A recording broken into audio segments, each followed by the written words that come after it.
Hello everyone, জামাই ষষ্ঠীর সকালে সবাইকে স্বাগত আমার নতুন ভিডিওতে। আজকে হচ্ছে 1 তারিখ, তারপর সানডে আবার জামাই ষষ্ঠী আছে। তো আজকে যে সকল শাশুড়িরা জামাই ষষ্ঠী পালন করছে আর তাদের জামাইরা চাকরি করে, তো সেই সকল শাশুড়িদের উদ্দেশ্যে আমি বলছি, আজকে কিন্তু সুযোগ আছে জামাইয়ের পকেট খালি করার জন্য। তো কিন্তু আজকে দিনটা কাজে লাগাবেন সবাই, ঠিক আছে? জোকসে পার্ট, আমি জাস্ট এমনি বললাম মজা করে।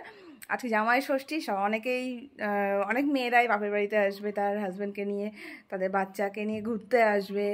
আবার অনেকে আবার অন্য অন্য কোনো প্ল্যান আছে উইকেন্ডে, যাদের জামাই ষষ্ঠী নেই তাদেরও অন্য কোনো প্ল্যান।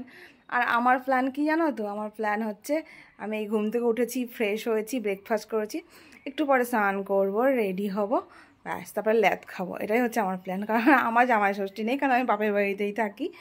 আর রইলো আমার বরমশাইয়ের কথা। লাস্ট ইয়ার আমার বিয়ে হয়েছিল, এই 1 বছর 3 মাস চলছে রানিং। লাস্ট ইয়ার ফার্স্ট জামাই ষষ্ঠীটাও পাইনি, কারণ উনি ডিউটিতে ছিল তখন পাঞ্জাবে, ছুটি পাইনি, তো জামাই ষষ্ঠী হয়নি। খুব শখ ছিল জামাই ষষ্ঠীতে হয়তো বাড়িতে আসবে এটা ভেবে, যদিও জামাই ষষ্ঠীর 3 দিন না 4 দিন আগে আমি পাঞ্জাব থেকে ফিরেছিলাম ব্যাক কলকাতাতে, তো তাও জামাই ষষ্ঠী হয়নি। এবছর জামাই ষষ্ঠীটা তো ও কেমন হবে তাও জানি না, মানে আজকের দিনটা আমার কাছে একটা নাথিং দিন বলে মনে হচ্ছে। সানডে আগে যখন অফিস থাকতো না তখন একটা স্পেশাল ডে ছিল, কারণ উইকেন্ড আসতো, ছুটির দিন সকালবেলা একটু ওঠো, ফ্রেশ হও, মানে একটা অন্যটা আমেজ ছিল। কিন্তু এখন তো অ্যাজ এ হাউস ওয়াইফ তো এখন আর কিছু হয় না, প্রতিদিনই বাড়ি থাকতে হয়। আর বাড়ি থেকে থেকে আমি বোর হচ্ছি, আমার তো খুব ঘুরতে যেতে ইচ্ছা করছে, স্বপ্নে দেখছি আমি রাজস্থানে গেছি, আর এদিকে রয়েছি আমি আমার বিছানায় শুয়ে। তো এই হচ্ছে আমার দিনকাল যাচ্ছে এভাবে, খুব ঘুরতে যেতে ইচ্ছা করছে। তোমাদের ভিডিও দেখছি আমি ঘুরতে যাও, আর এত মন্দারমণি যাচ্ছ, দীঘা যাচ্ছ, এত পাহাড়ে যাচ্ছ, আর আমার তো সেই মন কাশ্মীর কাশ্মীর করে যাচ্ছে। কাশ একটু বরফ পেতাম, এরকম মনে হচ্ছে, কিন্তু এখন সম্ভব না। আমার যতই আমার দুষ্টুমি করতে ইচ্ছা করুক, লাফাতে ইচ্ছা করুক, কিন্তু আমি কিছু করতে পারবো না এই সিচুয়েশানে।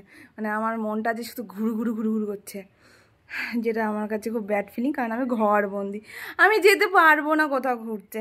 কিন্তু তোমাদের কাছে তো সুযোগ আছে, তোমরা যাও ঘুরে এসে এনজয় করো, খুব খুব খুব মস্তি করো। আর আমি তোমাদের ভিডিও দেখি, ভিডিওতে লাইক কমেন্টস করি, আর কি করব, তোমরা ঘুরছো। আমার সেই ঘোরা দিনগুলো মনে পড়ে যাচ্ছে, সেই জায়গাগুলো যখন দেখছি চোখের সামনে, মানে আরে এইখানে তো আমি ছিলাম, এখানে ঘুরেছি, এখানে ভিডিও বানিয়েছি। আর ভাগ্যবশত সেই ভিডিওগুলো আমার কাছে নেই, ফটোগুলো নেই আমার কাছে, সব ডিলিট।